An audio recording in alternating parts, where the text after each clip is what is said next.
All right, really quickly, I'm going to show you where to find these things. Hold on, let me get to the right screen.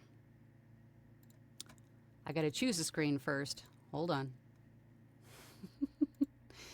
Okay, so if you are on ACX, let's just say, where to find their contracts is if you go to your projects page and then you go to help and then you scroll all the way to the bottom. You go to legal resources.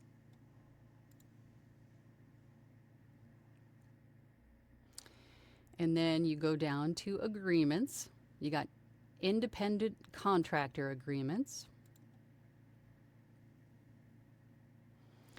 See, here we have audiobook editing services agreement, audiobook engineering services agreement, audiobook narration services, and then audiobook mastering services.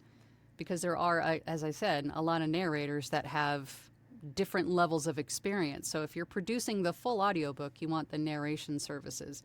If you're just providing editing services, maybe even just proofing, you would do the editing services. The audio engineering, if you're mastering it, if you're formatting it, I mean, you could probably do either one of these depending on the actual verbiage of it. But I would say mastering and engineering, hiring an engineer or studio to record. Oh, I see. Yeah, I would just stick with probably mastering in that case. But if you click on one of these, this is the actual agreement. This is what it looks like. And once you download it and save it as a PDF, you can even, or I think you could even save it as a doc first, like a Word doc. Change what needs to be changed, add in the name of the book, the language, the name of the author, your name, edit anything else that needs to be edited, right? Your per finished hour rate. Make sure you go through and read this and then add to it above where you sign. So before the accepted and agreed, I would add in the AI writer, or you can add it as a separate document. Just make sure that it gets signed. You can add in, I think revisions are covered in here, but make sure that you read it and add anything else that you're not comfortable with or comfortable adding. Oh, I'm so froggy today.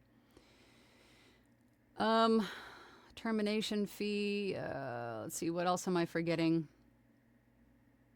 But my point is that this is editable, so you can add everything in that we've discussed. Revisions.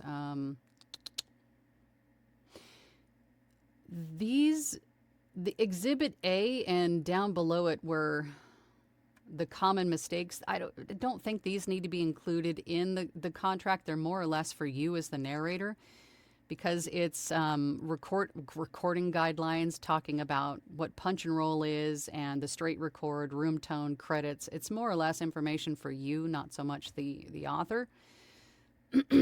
But I would definitely add in the writer somewhere in here, the AI writer. And then over at navavoices.org, we have resources. We have contract templates, but these are more for non-union voice actors. These are not so much for audiobooks. The one from ACX is more specifically designed for audiobooks.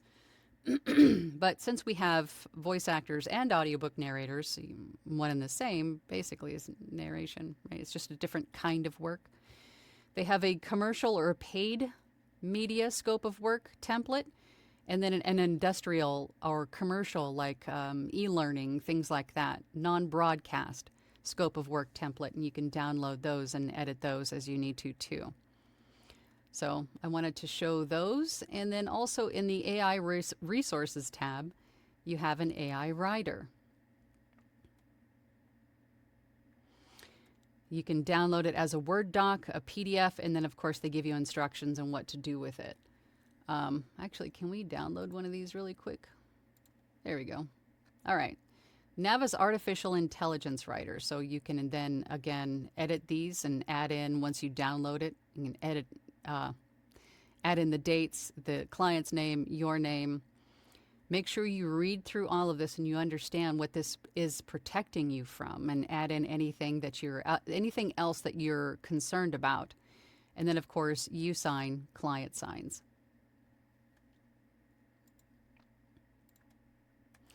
So those are both very